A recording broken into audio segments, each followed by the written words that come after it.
Sidang lanjutan dugaan korupsi Rumah Sakit Batuan Makassar yang menyeret 13 orang tersangka kembali digelar pada Rabu kemarin di Pengadilan Tipikor Kota Makassar.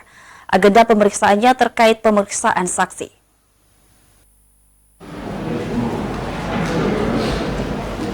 Sidang lanjutan korupsi Rumah Sakit Batuan Makassar yang merugikan negara kurang lebih 22 miliar rupiah kembali digelar. Sidang yang berlangsung di ruang sidang Haripin Tumpah, Pengadilan Tipikor Kota Makassar ini digelar dengan agenda pemeriksaan saksi-saksi.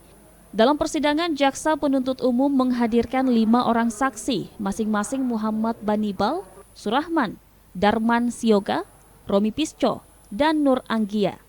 Kelima saksi yang dihadirkan jaksa penuntut umum merupakan anggota kelompok kerja atau Pokja dalam unit layanan perdagangan atau UPL, proyek pembangunan Rumah Sakit Batuan Makassar.